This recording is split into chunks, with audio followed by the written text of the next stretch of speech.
ওই বাড়ির কি অবস্থা? আজগর ভাই হনুফা খালার লগ কথা কইছে, মনে হয় মমতা পরীক্ষা দিবার পারবো। হনুফা খালা ধাওয়ায় নাই তো করে? না ধাওয়াইলেও কম কিছু করে নাই। আমারে বাদে ব্যাকটেরি ধুইয়া দিছে, নাজমারি ধুইয়া দিছে, সুধরে ধুইয়া দিছে, আর রাবুরে তো যাতা কইছে। এই নয়ন, মমতা লাগে তোমার দেখা হয়েছিল? মমতারে তো ঘরে আটকে রাখছে। আচ্ছা, হনুফা খালা সবাই রে ধুইছে, তোরে কিছু কইলো না কেন? আমারে কইব কা? আমি কি কারো লাগে পিরিত করি নাকি? কস কি? তাহলে তোর লাগে আমার কি চলতেছে? আজের কথা কইলে কিন্তু তোর আজকে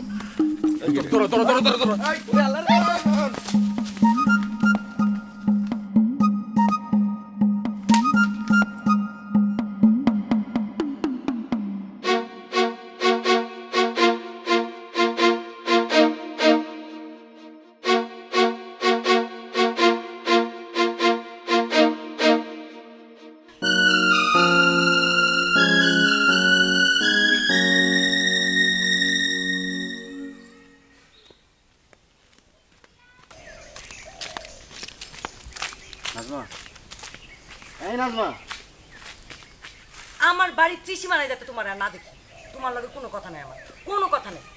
নাজমা, আমার একটা কথা তো শোনো।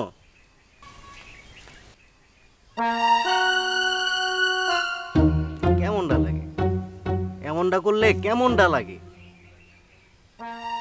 কোন কামে যাওয়ার লেগে আমি পাগল হয়েছিলাম? আদতে তো আস্তে একটা ফকির নি, ভাব দেয় জমিদারের নাতনি।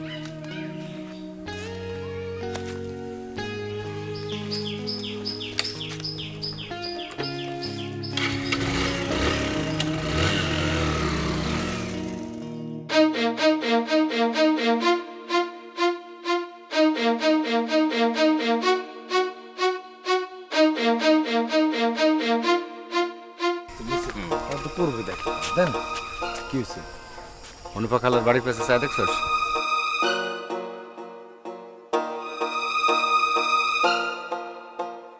আজগর ভাই মমতা লাগে কথা কইতাছে। আজগর ভাই মমতার লগে কথা কইব কেন?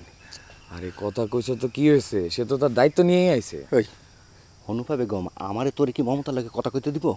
ভাই রে, আজগর ভাই আর আমরা কি এক? সে মুরব্বী গলে ফেলেন না? মুরব্বী না, পাটা একটা টাকার কুমির, বুড়া মানুষ, বিয়া করে নাই। মমতা যদি ওর লগে পইটা যায়। আরে বাবা, তুই মমতা লাগে পিরিত করস না? কেমনে পড়বো? দোস্ত, আমি পিরিত করি ঠিক আছে, কিন্তু বেটা তো সুন্দর করে কথা কয়।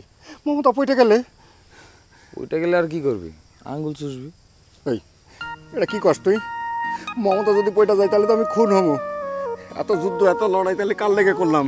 রুস্তম, তুই কিন্তু অনেক বেশি পরিমাণে কথা কস। আরে আজগর ভাই এসে মমতা যাতে পরীক্ষা দিতে পারে সেই ব্যবস্থা করতে। ওই ব্যবস্থাটা হয়ে গেলে তো মমতা রাস্তায় আইতে যেতে পারবো। চল তো। আরে বান্ডেল থাকলে প্রতি সেনমানিতে টাকা বাঁচবে। বিকাশ সেনমানি বান্ডেল কিনে জিতুন প্রতি লেনদেনে।